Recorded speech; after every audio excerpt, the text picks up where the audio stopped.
트럼프 대통령이 워싱턴 DC에 주방위군과 FBI 요원을 투입하기로 결정했습니다. 이를 두고 정치권과 시민단체 사이에서 논란이 커지고 있습니다. 트럼프 행정부가 마리화나의 연방약물 등급을 완화하는 방안을 검토 중인 것으로 알려졌습니다. 기존 1등급에서 3등급으로 조정해 의료용 사용 범위를 넓힐 계획입니다. 위스콘신주와 네브래스카를 포함한 미 중서부 지역에 기록적인 폭우가 쏟아지면서 홍수경보가 발령됐습니다. 도로가 침수되고 교통이 마비되는 등 각종 피해가 속출하고 있습니다. 펜실베니아주의 대형 철강 공장에서 대규모 폭발이 발생했습니다. 이 사고로 1명이 숨지고 10명이 부상을 입었습니다. 변호사요? 미 법조계가 인정한 탁월한 실력. 좋은 변호사 한 명쯤 알고 있어야 한다던데. 사상 최고의 교통사고 보상금 1250만 불. 정말 중요한 건데. 초고액 승소는 지금도 계속됩니다. 그러니까 그냥 이름만 들어도 탁 믿음이 가면 좋겠어요. 교통사고 및 각종 상해. 리차드 호프만 법률그룹 323-782-8600. 매일 아침 마리아, 샘, 알렉스, 에이미는 단지 비즈니스를 하는 게 아닙니다. 꿈을 만들어가고 있죠. GBB는 각 비즈니스의 이야기를 알고 고객 한 분 한 분께 꼭 맞는 솔루션을 제공합니다. 저희가 만드는 것은 단지 금융거래 관계가 아닙니다. 고객 한 분 한 분과의 파트너십입니다. GBB뱅크, 고객 한 분 한 분을 위한 금융 파트너십을 만듭니다. 여러분 안녕하십니까? 8월 11일 첫 소식입니다. 트럼프 대통령이 수도 워싱턴 DC에 주방위군과 FBI 요원을 투입하겠다고 밝혔습니다. 워싱턴 노숙자와 범죄 문제 해결을 이유로 댔지만 실제로는 야당 지지 성향이 강한 수도에 대한 통제를 강화하려는 행보라는 분석이 나옵니다. LA에서 박윤수 특파원이 보도합니다. 백악관에서 기자회견을 연 도널드 트럼프 대통령은 현재 워싱턴 DC의 치안 상황이 통제불능 수준이라고 주장했습니다. 그러면서 연방정부가 직접 나서 미국의 수도를 노숙자와 각종 범죄로부터 보호하겠다고 선언했습니다. I'm announcing a historic action to rescue our nation's capital from crime, bloodshed, bedlam, and squalor, and worse. This is Liberation Day in D.C. and we're going to take our capital back. 트럼프 대통령은 지난 3일 정부 효율부 직원이 워싱턴 DC 도심에서 청소년들에게 집단 폭행을 당한 사건을 계기로 치안에 개입할 뜻을 밝혀왔습니다. 그리고 이번 조치로 연방정부가 워싱턴 DC시 경찰국을 직접 통제하고 연방수사국과 마약단속국 등 500명의 요원이 순찰 업무에 투입됩니다. 트럼프 대통령은 여기에 더해 주방위군 병력까지 배치하겠다고 예고했습니다. The 800 D.C. National Guardsmen that we'll put on and much more if necessary, much more. 하지만 미국 대부분 도시들이 앓고 있는 노숙자 문제와 범죄 문제를 해결하겠다고 군대까지 동원하는 게 적절한지는 의문입니다. 트럼프 대통령은 앞서 지난 6월에도 불법 이민자 단속에 반발하는 시위가 벌어졌던 로스앤젤레스에 4천여 명의 주방위군 투입을 명령해 논란을 일으킨 바 있습니다. 민주당 소속인 워싱턴 DC 시장은 시의 폭력 범죄 발생률이 30년 만에 최저 수준이라는 통계를 언급하며 트럼프 대통령의 이번 결정을 비판했습니다. And while this action today is unsettling and unprecedented, I can't say that given some of the rhetoric of the past that we're totally surprised. 미국 현지 언론들은 트럼프 대통령의 범죄와의 전쟁 선언 배경에는 민주당 지지 성향이 강한 워싱턴 DC를 길들이겠다는 노림수가 깔려 있다고 분석하고 있습니다. 로스앤젤레스에서 MBC 뉴스 박윤수입니다. 트럼프 행정부가 마리화나의 약물 등급 완화를 검토 중인 것으로 알려졌습니다. 트럼프 대통령은 오늘 오전 백악관 기자회견에서 마리화나를 기존의 1등급에서 3등급으로 낮춰 덜 위험한 약물로 분류하는 방안을 신중히 검토하고 있다고 밝혔습니다. We're looking at reclassification and we'll make a determination over the next, I would say over the next few weeks. And that determination hopefully will be the right one. It's a very complicated subject, the subject of marijuana. 1등급 약물은 위험성과 중독성이 높아 의학적 사용이 제한되지만 3등급 약물은 의사의 처방이 가능하며 의료용 사용이 일부 허용됩니다. 마리화나가 3등급으로 재분류되면 타이레놀, 코데인처럼 면허가 있는 의료인의 처방 전으로 약국에서 조제가 가능해집니다. 또 마리화나 관련 기업에 대한 세금 감면과 의학 연구 지원도 허용될 전망입니다. 다만 이번 조치가 전면 합법화를 의미하는 것은 아니기에 허가 없이 거래하면 처벌을 받으며 오락용 마리화나 사용은 여전히 불법입니다. 현재 미국 45개 주가 의료용 또는 오락용 마리화나를 합법화했지만 연방 차원에서는 여전히 1등급 약물로 분류돼 있습니다. 연방보건복지부와 마약단속국은 지난 3년간 등급 완화를 제안했지만 2025년 3월 이후 절차가 보류된 상태입니다. 위스콘신과 네브라스카를 비롯한 미 중서부에 기록적인 폭우와 강풍이 덮치며 도로가 무너지고 주민들이 보트로 구조되는 등 피해가 속출했습니다. 국립기상청에 따르면 토요일 밤부터 일요일 오후까지 이어진 폭우로 밀워키, 워키샤, 오자키 카운티에 홍수경보가 발령됐습니다. 단시간에 쏟아진 비로 도시 곳곳이 침수돼 교통이 마비되고 각종 행사가 취소됐으며 3천여 가구가 정전 피해를 입었습니다.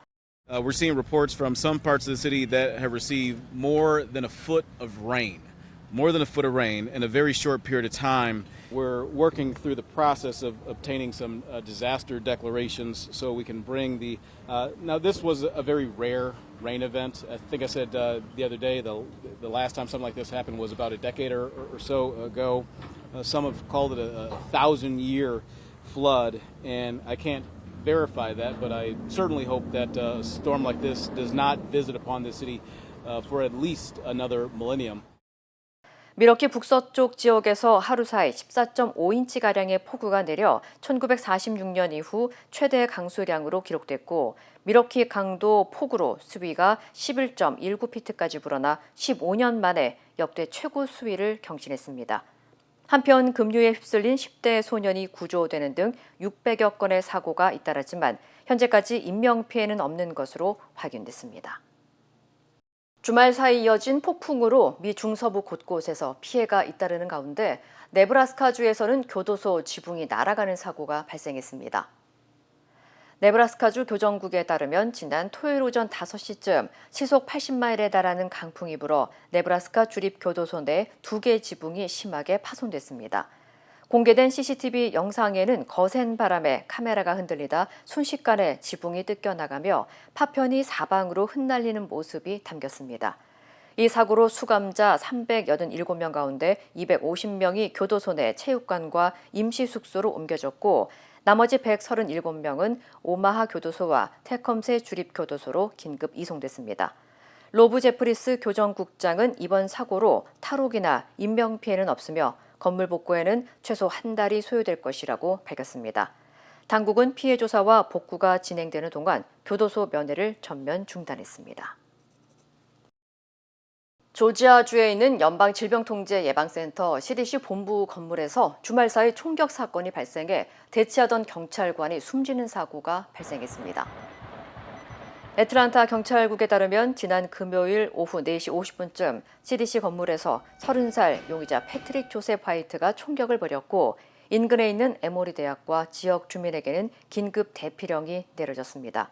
Just the first reaction is to freak out because something was telling me not to leave the hospital and I left and then to see this. But yeah, very shocking. 화이트는 CDC 건물 4곳에 무차별 총격을 가했고 이 과정에서 사고 진압을 위해 출동한 디칼브 카운티 경찰서 소속 경찰관 데이비드 로즈가 숨졌습니다. 2시간가량의 대치 끝에 화이트는 CDC 건물 맞은편 약국 2층에서 총기와 함께 숨진 채 발견됐으며 경찰은 스스로 목숨을 끊은 것으로 보고 있습니다. He did pass at the scene. We also know that the CDC campus did receive multiple rounds into their buildings. Right now, as the mayor stated, we are not aware of any injury that occurred to anyone on that location. 4 other individuals did later arrive at the hospital. They were retreated for stress and anxiety symptoms. They were not injured in the shooting. 한편 화이트의 부친은 아들이 평소 정신질환을 앓아왔고 자신의 건강 문제를 코로나19 백신 탓으로 돌리는 백신 음모론에 빠져 있었다고 밝혔습니다. 당국은 이 진술을 토대로 계획 범행 가능성에 무게를 두고 정확한 사건 경위를 조사하고 있습니다. 오늘 오전 펜실베니아주의 대형 철강 공장에서 폭발 사고가 발생해 한 명이 숨지고 여러 명이 다쳤습니다. 엘러게니 카운티 당국에 따르면 오늘 오전 11시쯤 철강 소재 생산 공장인 US 스틸 클레어튼 코크스 공장에서 대규모 폭발이 발생해 최소 1명이 숨지고 1명이 실종됐습니다. 또한 10여 명이 부상을 입어 병원으로 이송됐으며 생명에는 지장이 없는 것으로 알려졌습니다. 목격자들에 따르면 당시 강한 폭발음과 함께 여러 차례 작은 폭발이 이어졌고 이로 인해 인근 지역 주민들까지 진동을 느낀 것으로 전해졌습니다. 당국은 현재 정확한 폭발 원인을 조사 중이며 코크스 생산 장치에서 문제가 발생했을 가능성이 높은 것으로 보고 있습니다. There is one deceased as of right now, and now a total of 10 injured. Our department, along with the fire marshal and the ATF, will conduct the investigation. Again, just reminds everybody how dangerous of a job it is to make steel here and down here in Coke. And you know, back then, 5 years ago, they did an amazing job to rebuild it immediately, quickly after that. So my whole thoughts go to the families of they've lost someone today, and it's just absolutely tragic. And now I grieve for these families, and again, I'm proud to stand with the steel workers and to make sure why we do anything possible after this terrible tragedy. 사고가 발생한 공장은 펜실베니아주와 인디애나주 공장에 코크스를 공급하는 미국 최대 규모의 코크스 생산 시설로 2009년과 2010년, 2018년에도 폭발과 화재 사고가 발생한 바 있습니다.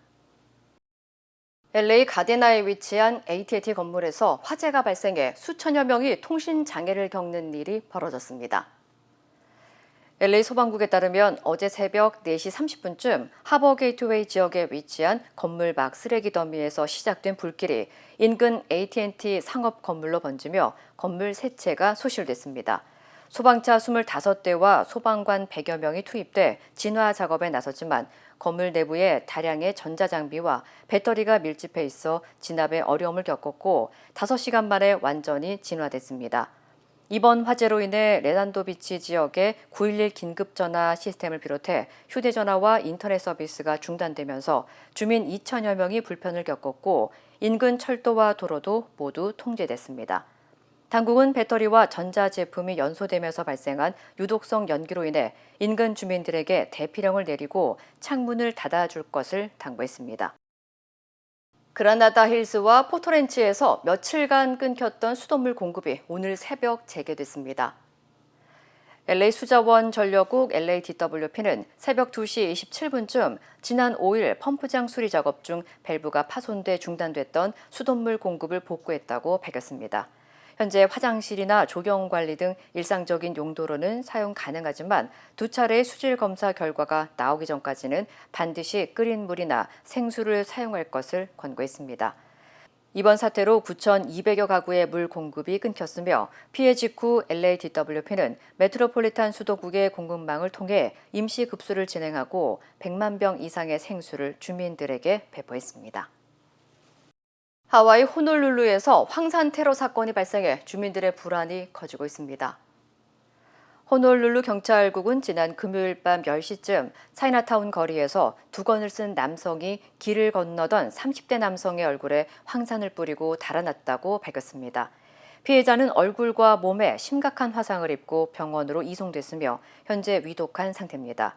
용의자는 키 6피트, 약 183cm에 달하며 머리에 검은색 두건을 쓰고 파란색 셔츠를 입었으며 목에는 카메라를 걸고 빨간색 병을 들고 있었던 것으로 알려졌습니다. 경찰은 범행 동기를 조사하는 한편 용의자 수색에 나섰습니다.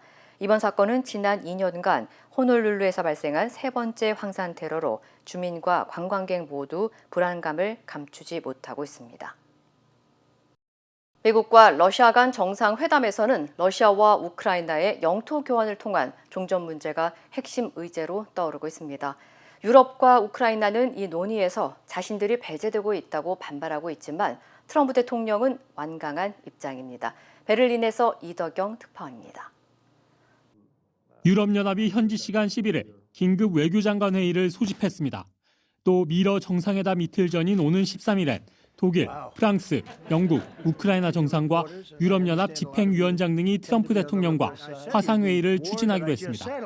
미러 정상회담을 앞두고 패싱 우려가 커지고 있기 때문입니다. 젤렌스키 우크라이나 대통령은 영토 교환 등 우크라이나가 빠진 종전안을 받아들일 수 없다는 입장입니다. що все, що стосується України, має вирішуватись за участі України. 카야 칼라스 EU 외교안보 고위 대표는 미국과 러시아 간 모든 합의에는 우크라이나와 EU가 반드시 포함돼야 한다고 반발했고 북유럽 5개국과 발트 3국도 공동 성명을 내고 유럽 없이는 유럽에 대한 결정도 없다고 강조했습니다. 하지만 도널드 트럼프 미국 대통령은 유럽과 우크라이나의 미러 정상회담 배제를 기정사실화했습니다.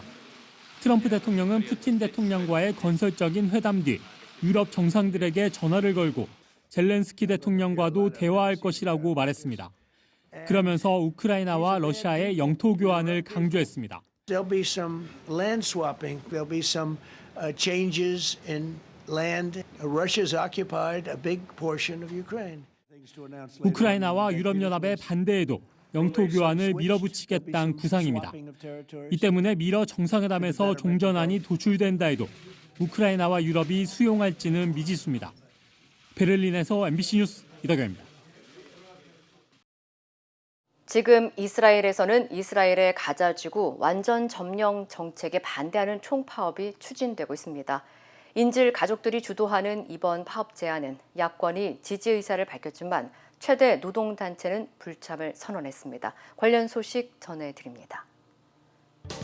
팔레스타인 무장정파 하마스에 억류된 인질가족과 피해자들을 대표하는 10월 협의회가 오는 17일 이스라엘 전역에서 총파업을 벌이자고 제안했습니다. 이 단체는 인질과 군인의 생명을 구하고 더 많은 유족이 생기는 것을 막기 위해 이제는 나라를 멈출 때라며 오는 17일 모두가 잠시 멈춰 전쟁을 중단하고 인질을 귀환시키자는 목소리를 내야 한다고 강조했습니다. 이에 제1야당 예시아티드와 민주당은 정당한 요구라며 참여를 촉구했지만 최대 노동단체 히스타도르트는 파업이 전쟁 종식과 인질 귀환으로 이어질 가능성이 낮다며 불참을 선언했습니다. 한편 유엔 사무총장은 최근 가자 지구에서 알자지라 기자 5명이 이스라엘 공습으로 사망한 사건을 규탄하며 진상 규명을 촉구했습니다. 프랑스 유력지 르몽드가 한국이 글로벌 뷰티 시장을 뒤흔들고 있다며 K-뷰티의 급성장을 집중 조명했습니다. 르몽드는 한국 화장품이 미국 관세 인상 가능성에 따라 유럽 수출을 확대할 것으로 내다봤는데요. 토리든, 조선미녀, 코스 RNX 등의 제품이 프랑스 세포라, 프랭탕, 갤러리 라파예트 등 백화점과 대형마트 같은 주요 유통망에 속속 입점한 것에 주목했고요. 최근 대형 약국에도 생긴 K-뷰티 코너와 유럽 43개 매장을 운영하며 프랑스에서 시장을 넓히고 있는 한국 화장품 체인 니인을 소개하기도 했습니다. 르몽드는 한국이 정부 지원을 바탕으로 세계 4위 화장품 수출국으로 부상했다며 관세 부담이 커지면 유럽 진출이 더 가속화돼 로레알 등 프랑스 제조사에 위협이 될 수 있다고 전했습니다. 세계적 스포츠 브랜드인 아디다스가 최근 선보인 오악사카 슬립온. 미국 디자이너 윌리 차바리아가 아디다스와 협업해 제작했는데요. 멕시코 남부 오악사카주의 전통 샌들 우아라체와 디자인이 매우 흡사하다는 지적이 나왔습니다. 이 샌들은 오악사카주의 중요한 문화유산이자 경제적 생계수단으로 꼽히는데요. 현지 원주민과의 협업 없이 만들어져 문화적 도용이라는 비판이 거세진 겁니다. 이에 오악사카주 당국과 멕시코 대통령까지 판매 철회와 사과를 촉구했고요. 아디다스는 원주민 피해 배상 방안을 논의하겠다고 밝혔습니다. 디자이너 차바리아 역시 의미 있는 협력 없이 제작된 것에 대해 유감이라며 사과했고 제품의 홍보 사진은 공식 SNS에서 삭제됐습니다. 세계 최초의 임신 로봇이 중국에서 개발 중입니다. 인공자궁을 장착한 휴머노이드 형태로 임신부터 출산까지 10개월간 태아를 품도록 설계됐는데요. 싱가포르 난양이공대 장치펑 박사가 창업한 중국 로봇 업체가 2년 넘게 개발해왔고 내년 시제품 출시를 목표로 하고 있습니다. 가격은 우리 돈 1,900만 원대가 될 전망입니다. 태아는 인공 양수로 채운 인공 자궁 안에서 영양 호수를 통해 성장하는데 장 박사는 인구 감소와 난임 문제 해결이 개발 배경이라고 밝혔습니다. 이에 현지 반응은 엇갈립니다. 여성의 출산 고통을 덜어줄 혁신이라는 환영의 목소리와 함께 인간 윤리에 반한다는 우려의 목소리도 제기됐습니다. 중국의 난임률이 18%까지 오른 가운데 일부에선 난임 부부들에게 새로운 희망이 될 수 있다는 기대도 나오고 있습니다. 지금까지 이 시각 세계였습니다. 이어지고 있다. 내 손에서 가능성으로 이어지고 있다. 가능성이 도전으로 이어지고 있다. 도전이 성공으로. 패시비의 능력이 나의 능력으로. 내가 만난 새로운 능력. 패시빌리티 패시비뱅크. 우리는 세대도 다르고 신념과 생각도 다르지만 한 가지는 같습니다. 우리는 모두 이곳 미국에서 함께 살아가는 한인입니다. 함께 울고 함께 웃으며 서로를 아끼는 따뜻한 공동체. MJ보험은 한인들의 힘을 믿습니다. 언제나 한인 사회와 함께하는 MJ보험. 메디케어는 매년 건강보험을 5점 만점으로 평가합니다. 2025년 에스티바 헬스는 캘리포니아에서 4점 이상 받은 우수한 건강보험 중 하나입니다. 에스티바 헬스 가입하셔서 많은 혜택을 누리세요. 자세한 내용은 지금 바로 1888-688-8584로 전화주세요.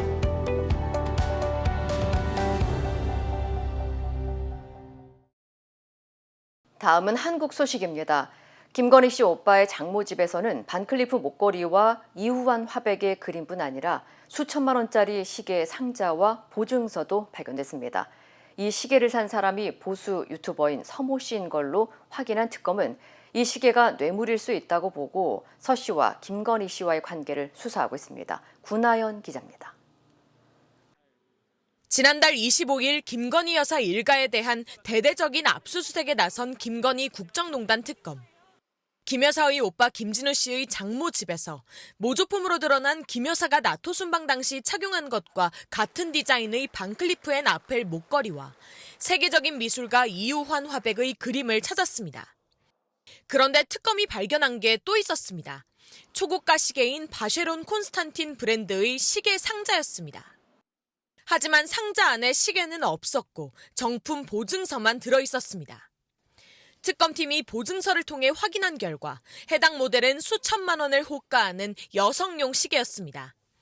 이어 구매 기록까지 추적해 구매자 또한 찾아냈는데 이 시계를 산 사람은 김 여사나 오빠 김진우 씨도 아니었고 여성도 아니었습니다.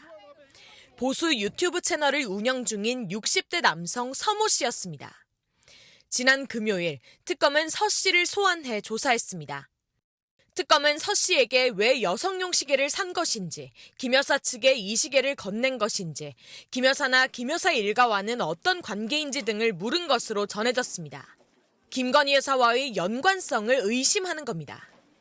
특검팀은 이 시계가 뇌물 성격으로 김 여사에게 건네졌을 가능성을 열어두고 구체적인 경위를 수사하고 있습니다. MBC 뉴스 구나연입니다.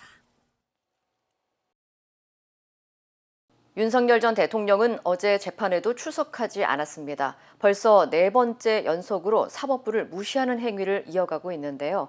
지규현 재판장은 특검에 요청한 구인영장은 발부하지 않는 대신 재판에 나오지 않아서 생기는 불이익은 윤 전 대통령이 감수해야 한다고 경고했습니다. 윤상무 기자입니다. 윤석열 전 대통령은 이번에도 자신의 내란 우두머리 혐의 재판에 나오지 않았습니다. 지난달 재구속되고 출석을 거부하기 시작해 벌써 연속으로 4번째입니다. 지금껏 증인신문만 진행해온 지규현 재판장은 결국 피고인 없이 재판하는 궐석 재판을 결정했습니다. 공식적으로 윤 전 대통령의 출석 거부가 정당하지 않다는 점을 인정한 겁니다. 재판사는 불이익은 피고인이 다 감수해야 한다고 법정에서 윤 전 대통령 측에 경고했습니다. 그러나 내란 특검이 요청한 구인영장은 발부하지 않았는데 사고 우려나 인권 문제 등이 있다는 서울구치소의 보고서에 따라 윤 전 대통령을 강제로 데려오는 건 어렵다고 판단했습니다. 앞서 윤 전 대통령은 속옷 차림으로 바닥에 누워 저항하거나 의자에 앉아 버티면서 김건희 국정농단 특검의 체포영장 집행을 2차례나 무산시켰습니다. 재판에는 12.3 비상계엄 당시 특전사령부의 방첩부대장으로 나가 있던 김영권 대령 등이 증인으로 출석했습니다. 김 대령은 국회가 비상계엄 해제 의결을 마친 이후인 12월 4일 새벽 김용현 당시 국방부 장관이 곽종근 당시 특전사령관에게 선관위 병력 투입을 지시한 정황을 증언했습니다. 김 대령은 곽 전 사령관이 김 전 장관과의 통화에서 장관님, 선관위 병력 투입은 어렵다고 말했다고 증언했습니다. 김 대령은 이 같은 상황을 메모로 남기며 미쳐가는구나 다라고도 적었습니다. 김 대령은 계엄 해제 의결 이후 다른 병력을 출동시키라는 말이 너무 어처구니 없어서 반드시 증거로 남겨야겠다고 생각했다고 설명했습니다. MBC 뉴스 윤상문입니다. 이재명 대통령이 첫 특별 사면을 단행했습니다. 조국 전 조국혁신당 대표 부부의 사면, 복권이 결정돼 한국 시간 15일 새벽 서울 남부교도소를 나서게 됐습니다. 홍신영 기자입니다. 광복절 특별 사면을 의결하기 위해 따로 열린 임시 국무회의. 이재명 대통령이 정치인과 고위공직자 27명을 포함해 2,188명에 대한 특별 사면을 결정했습니다. 가장 관심을 모은 사면 대상자는 자녀 입시 비리로 징역 2년이 확정된 조국 전 조국혁신단 대표와 부인 정경심 씨입니다. 지난해 윤석열 심판과 검찰개혁을 내걸고 조국혁신당을 창당한 조 전 대표는 12.3 내란 직후 윤석열 전 대통령 탄핵을 적극 추진하다 수감됐습니다. 이번 사면으로 조 전 대표는 오는 15일 0시, 수감 8개월 만에 서울 남부교도소를 나서게 됩니다. 또 여권에선 감찰무마 의혹으로 실형을 받은 백원우 전 청와대 민정비서관과 최강욱, 윤미향 전 국회의원, 조희연 전 서울시 교육감도 사면됐습니다. 국민의힘에선 송원석 원내대표가 사면을 요청했다 철회한 홍문종, 정찬민, 심학봉 전 의원도 사면 대상에 포함됐습니다. 국민 통합을 동력으로 삼아 내란의 위기를 극복하기 위해 범죄의 경중, 국가의 기여한 공로 등을 종합적으로 고려하여 주요 공직자와 정치인 27명을 사면 대상에 포함하였습니다. 이 대통령 측근인 이화영 전 경기도 평화부지사와 김용 전 민주연구원 부원장은 명단 검토 단계부터 빠졌습니다. 사면에서 간혹 좀 무리를 빚을 때에는 측근에 대한 사면일 때입니다. 방금 말씀하신 것처럼 이재명 대통령의 측근이라고 할 수 있으실 분들은 이번 사면에 없습니다. 더불어민주당은 정치검찰 피해자들의 명예회복은 당연하다고 평했지만 국민의힘은 최악의 정치사면이라며 맹비난했습니다. 당대표 공백을 맞았던 조국혁신당은 이재명 정부가 출범했기에 사면이 가능했다며 고심 어린 결정에 감사하다고 환영했습니다. MBC 뉴스 홍신영입니다. 베트남 권력 서열 1위인 또럼 공산당 서기장이 한국에 국빈 방문했습니다. 양국은 정상회담을 진행한 뒤 국가안보와 경제 등 다양한 분야에서 협력을 강화하기로 했습니다. 정상빈 기자입니다. 태극기와 베트남 국기가 함께 걸린 용산 대통령실 앞에 양국 정상이 나란히 섰습니다. 베트남 서열 1위인 또럼 공산당 서기장이 이재명 정부 출범 이후 첫 국빈으로 방한했습니다. 베트남은 대한민국에게 매우 중요한 이웃 국가입니다. Sau hơn 30 năm xây dựng và phát triển quan hệ Việt Nam Hàn Quốc đã trở thành hình mẫu đặc biệt tốt đẹp với nhiều thành tựu nổi bật toàn diện, nhất là kể từ sau khi hai nước chính thức nâng cấp quan hệ lên đối tác chiến lược toàn diện. 한국과 베트남은 서로에게 세 번째로 큰 교역 국가입니다. 정상회담에서 두 정상은 지난해 기준 약 120조 원이었던 교역 규모를 2030년까지 약 200조 원, 1,500억 달러로 확대하고 경제 협력을 심화하기로 했습니다. 양국 관계 발전에 든든한 기반이 되어준 호혜적인 경제 협력을 더욱 가속화해 나가기로 하였습니다. 또 과학기술과 저작권, 수산, 원전, 희토류를 포함한 핵심 광물 개발 등 다양한 분야에서 공조를 강화하기로 했습니다. 베트남이 북한과 수교를 맺고 있는 만큼 한반도 평화와 북핵 문제 해결에도 협력하기로 했습니다. 두 정상이 회담을 진행하는 사이 김혜경 여사와 응호푸엉 리 서기장 부인은 각 나라의 전통 의상을 입고 국립중앙박물관을 방문해 반가사유상과 달 항아리 등 문화유산들을 관람했습니다. 양국 정상 부부는 또 청와대 영빈관으로 자리를 옮겨 주요 기업 대표들, 박항서 전 베트남 축구 국가대표팀 감독 등과 함께 국빈 만찬을 진행했습니다. MBC 뉴스 정상빈입니다. 힘들고 어려울 때 실력 있는 변호사가 필요하십니까? 60년 역사의 대형 로펌 KMFM 로펌의 최미수 변호사와 함께하세요. 교통사고, 민사법, 형사법, 가정법 등 풍부한 경험과 최고의 실력으로 완벽하게 도와드립니다. 최고의 보상을 책임지는 실력 있는 대형 로펌, 도움이 필요할 때 강한 힘이 되는 변호사 KMFM 로펌 최미수 변호사 213-427-2350.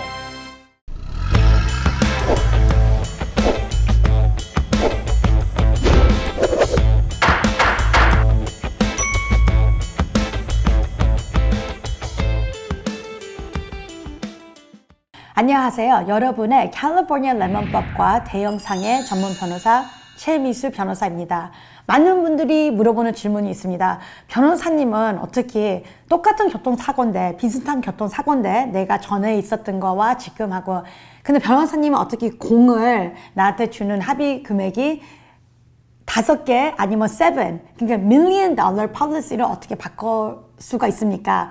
질문을 합니다. 간단한 답변입니다. 간단하게는 먼저는 어떠한 교통사고에서도 맨 처음서부터 하는 행동이 최고로 제일 중요합니다. 그렇기 때문에 우리 변호사 사무실에서는 사고가 났다 하면 곧바로 변호사 사무실 전화해 주셔야 됩니다. 그 이유는 뭐냐면은 내 보험회사한테도 말하는 내용이 중요합니다.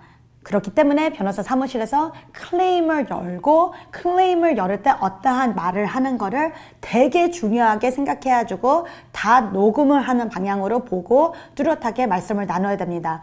왜 이 기록이 중요하냐? 왜냐하면은 사고가 나자마자 내 뇌에 문제가 있는지 없는지 몰라요. 그렇지만 아는 거는 사고가 났습니다. 내 차의 피해는 7,000불밖에 없었습니다. 하지만 목이 너무 많이 흔들려서 내 머리가 내 창문으로 닥친 것 같습니다. 다치면서 갑자기 조금 3초라도 좀 헷가닥 해가지고 내가 어디에 있지? 어떻게 된 거지? 이런 생각이 나올 수도 있습니다. 나오면서 일어나려고 했는데 어지러웠습니다. 미식거렸습니다. 걸으려고 했는데 쓰러지려고 하는 느낌이었습니다. 여기서 brain trauma, 뇌에 문제가 발생이 된 행동들과 느낌을 체험했습니다를 기록하는 거고, 그거는 이제 앞으로 치료를 하면서 6개월 동안에 보는 상태가 되는 겁니다. 두 번째로, 사고가 나자마자 뼈는 안 부러졌지만 사고가 큰 바람에 목하고 등이 다칠 수가 있다는 얘기가 왜 중요하냐? 거기에는 우리 신경이 묶어 있습니다. 신경에 문제가 조금이라도 왔어도 neurosurgeon, 앞으로 수술이 필요할 수도 있고, 앞으로 우리 디스크에 많이 가가지고 팔이 저리든지 다리가 저리든지 앞으로 잠을 자는데도 갑자기 새벽에 너무 아파서 일어날 수도 있는 흔적들이 나올 수가 있어요. 이게 바로 neurological 하고 neurosurgical repair, 고침이 필요할 수 있다는 얘기입니다. 여러분도 오늘 들으셔서 사고가 나자마자 왜, 어떻게 해야지 이 보상이 훨씬 더 올라갈 수 있는 피해를 같이 나눈 상황이었습니다. 캘리포니아 레몬법과 대형상해 전문 변호사 최미수 변호사이었습니다.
이상으로 8월 11일 월요일 뉴스를 마칩니다. 시청해주신 여러분 고맙습니다.